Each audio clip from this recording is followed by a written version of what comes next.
Cheat Code. Support Strategist. By Clouds.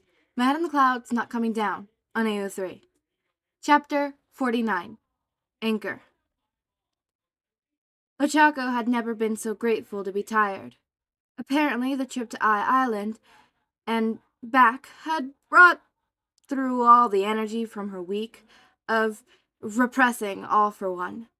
So, it was taking her longer to recover than it had when she first started teleporting, which she would normally have found really frustrating.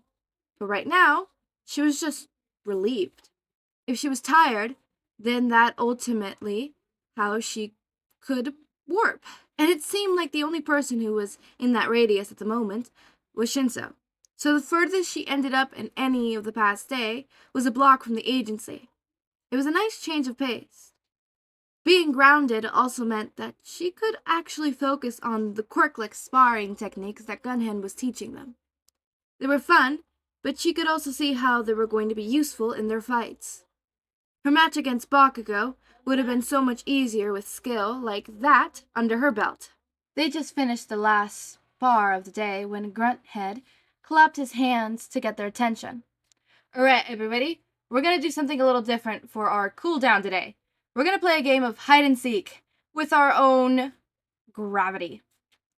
Ochako blinked in confusion as everyone turned to look at her. What?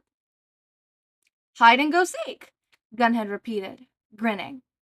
You use your quirk on all of us so you could use everyone as anchors. Then we'll spread out throughout the agency and you try to get as close to your target as possible. It'll be nicer for the boys to wind down after a long day of training, and it'll be a great quirk training for you. So it's a win-win. Plus, it's fun. I mean, he has a point, Shinso said. You'll be able to focus on accuracy without exhausting yourself or throwing up again, since the jumps will be pretty short. That's a good point, Ochako said thoughtfully. It's not gonna help me stay put, though, is it? No, Gunhead grimaced, apologetically. But at your current energy level, it looks like you're confined to the city, right? So we don't have to worry about you going too far away. Only until she gets her energy back up, Shinso pointed out. Then it's off to everywhere the whims of fate take her. Well, then, your goal is to control fate. So then, at least you know where you're going. Gunhead gave a thumbs up. I believe in you. Well, you already control gravity. Shinso shrugged. So why not? Shouldn't be too hard. Ochako clenched her fists in determination. Alright, let's do this. Izuku sighed. No, Michan, you can't make Uraraka get gong nets. But it'll be so much easier to fit the tech. Mei groaned. No, it's okay. Mei Hatsume, I can do this. Yeah, gauntlets might not fit her marketing image very well. Melissa agreed.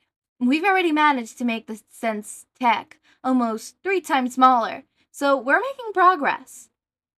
Mei glared at her. That's not that special when the original tech is the size of a room.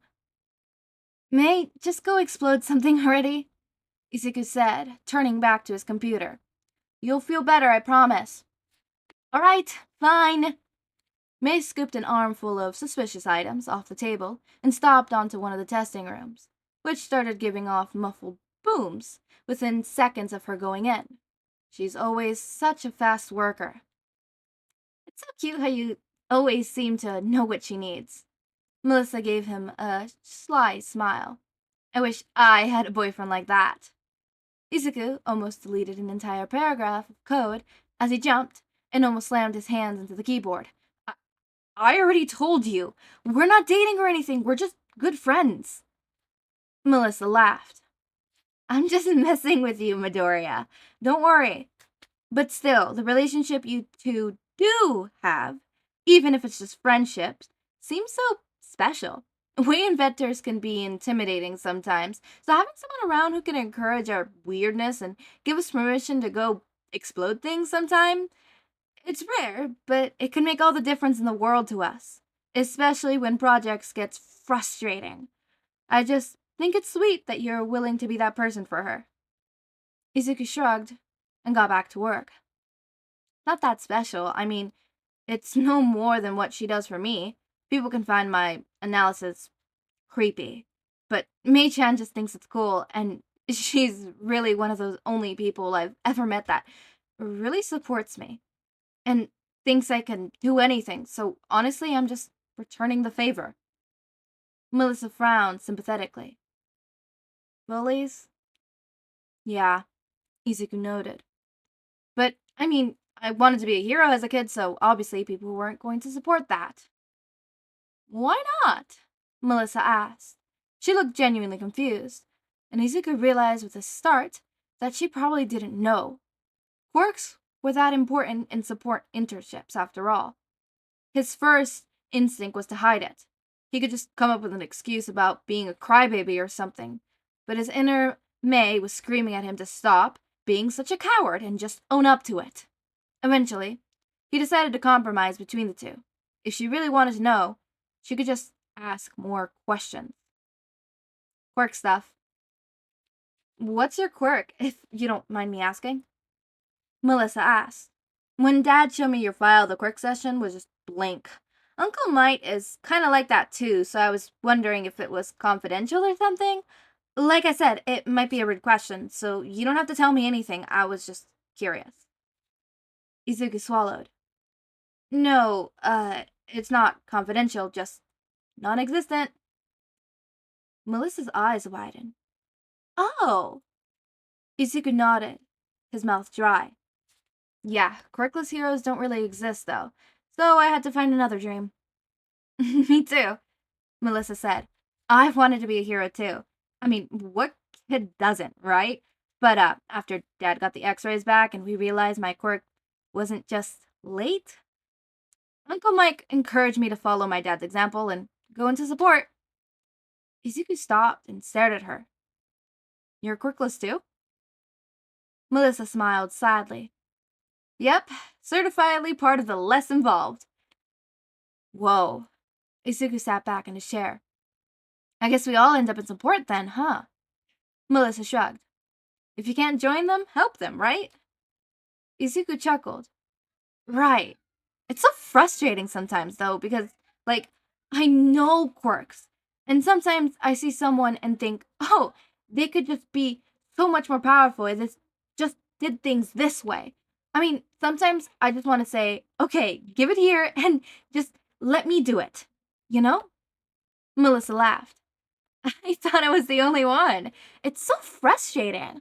I'll make an item for someone and then I can't really test it because using technology to imitate a quirk can only get you so far, and then, of course, they refuse to use it because they think relying on their quirk is enough, so it doesn't even matter.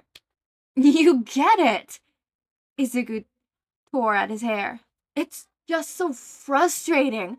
And then, of course, they have the audacity to look at you and tell you that you don't know what you're talking about just because you can't change your eye color. It's like they think being quirkless is a mental disability, not a physical one. They really do, though. Melissa made a face. I had a teacher in elementary school that tried to put me in remedial classes, even though I was at the top of my grade in academics. Ooh, Izuku grimaced. That sucks. Melissa nodded seriously. Yeah, it was ridiculous. Thankfully, though, I went crying to Dad and he pulled me out the next day. He didn't stand for anyone treating me like that, like I was less than anyone else just because I was quirkless. I wish my mom was like that.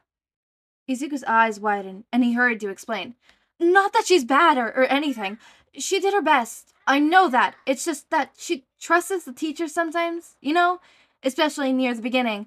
It didn't help that she always just thought I was weaker than everyone else. I mean, I get it. My best friend as a toddler has an insane quirk, so she probably just compared me to him. But I had a teacher who wouldn't let me play outside during recess because I'd break. and she didn't even question it. Wow. Melissa gave a low whistle. Yeah, I guess wanting to be a hero wasn't really be the easiest thing for her to swallow. Izuku shrugged. At least she supports my analysis. It keeps me away from fights. Ish. So, yeah, I get to save people, and she gets to stop worrying about me whether or not I'm safe. We both win. They worked in silence for a few seconds, listening to May's explosions through the wall, before Melissa spoke up again. Are you glad you changed your mind and picked support instead? Izuku nodded. Yeah, if I hadn't, I never would have met Mei-chan or done any of the amazing things I've been able to do. It's fulfilling, and I'm able to be successful and even respected. That never would have happened if I'd still be chasing after an impossible dream. Melissa nodded, and she looked like she was about to say something when the door to the testing room slammed open, and Mei came out, covered head to toe in soot. I figured it out. We just need to vaporize everything that's unnecessary. Back to work. Izuku smiled and shook his head fondly, rolling his eyes when Melissa shot him a knowing grin. They might just be friends, but he was beyond lucky to have a friend like her. Everyone in positions? Hitoshi said. You ready? Uraraka scrunched her nose in frustration. No, but I'm probably not going to be able to find any of them. It's going to be so embarrassing. Yep, Hitoshi nodded. Sure will. Uraraka glared at him. Gee, thanks, Shigdig. I'm glad I have your undying support. You're welcome. He gave her a shit-eating grin. But hey, now you have to prove me wrong. She kept her glare up for as long as she could before bursting into a fit of laughter. This is gonna be terrible. Who should I try to find first? Gunhead maybe? Hitoshi shrugged. I mean, it is his agency, so... The app Izuku had sent him, beeping, and Hitoshi blinked as he watched Uraraka disappeared. When she was actually trying to jump, the process was a little bit slower than when she did it by accident, and he couldn't keep his jaw from dropping at what he saw. It only lasted a split second, before that tiny moment after Uraraka had activated her quirk, and before she warped to whatever she was thinking of. It was like the entire energy of the universe had lifted up around her. He didn't know if it was because she was messing with space and gravity, or if it was just something about her quirk. But it was one of the most beautiful sights he had ever seen. Uraraka had been surrounded by the Aurora Borealis. Okay, I know I'm an hour late. Please excuse me, I've been running errands all day today, and I'm behind schedule. Like, beyond behind schedule. Hopefully tomorrow I won't be late because I'm going to be recording tomorrow's episode today. That is if something does not come up and I don't finish it, but hopefully nothing comes up and I'll be able to finish it. But, as I was saying, of course, this was a very interesting chapter. I will say, I did not realize the shippings completely, and there's a certain ship in here, and judging by the ending on how, a certain Hitoshi said that, a certain Ochako looked super pretty was a very high indicator of me. Of like, hold up, let me check the ships. And I went all the way up, and I'm like, oh, yep, there it is. Ochako / Hitoshi, or Shinso. I have never, ever in my life seen that ship. So I'm actually very interested and very excited to see this ship because, of course, I'm not, like, a big, like, oh, it has to be the ship or else I hate it. I'm very open when it comes to shipping. I'm a multi-shipper, right? I love Sararoki, but I also love Todoroki and Deku. I love Deku and Bakugo, but hell, I also love a good Deku x Shinso. I am a multi-shipper. So when I see a new ship that I haven't seen before, it piques my interest. Because it's a new dynamic, it's a new thing. I feel refreshed. So I am actually very interested to see this developing. So far they've created their friendship a bit, so I'm very interested in seeing this go on and really develop. So I'm gonna have fun with that. I'm gonna have fun looking at that. But on to other notes I want to talk about in the fanfic, which is Izuku and Melissa's talk about being quirkless and having to go to the support section of hero work and not being able to be a hero themselves, and all of that. It's a very interesting and topic. Obviously, I really love quirkless culture when it comes to My Hero Academia. It's something that I always love when a fanfic touches upon, or just the hero culture in general, or digs a little deeper into the world building. I am a sucker for some good world building. But I really love that conversation they had, because it is refreshing when you sit down with someone whom knows your struggle and you just click. You're talking about it and you finally feel heard. Like, do not get me wrong, Izuku has Mei, but it's something to have someone who who empathizes with you, than to have someone who actually knows how you're feeling because they themselves have felt it before. It's different. Obviously, Izuku still very much appreciates Mei for everything, but it's also relaxing to just sit and talk with someone who they've experienced, if not the same thing, but similar, right? It's why a lot of the time support groups for people who's gone through traumatic events is with other people that have gone through those traumatic events, because you find support in somebody else also knowing how you're feeling and knowing that it's not just they see the shoe, but their feet is in the shoe. That's a horrible analysis. I don't know what other analysis to get it. Whatever, you get my point. Point taken is, it was a very wonderful conversation that they both had that I feel immensely appreciative of. Also, Izuku and Hatsume's ship so far is very much developing. You have them both being support for each other when they need it. It's an equal balance. They're chaotic. They feed off of each other's chaotic energies. They make sure that the other is not super stressed out and knows exactly what the other needs. It's adorable, and I'm not big of a Hatsume and Izuku shipper, but it's growing on me. It is growing on me. I wonder if Shinso x Uraraka also gonna grow on me. But yeah, as always, make sure to eat, sleep, drink water, take your meds. Have a wonderful day or night. Join our community Discord server, link is in the description. Subscribe to see more of my content. And thank you so much for watching.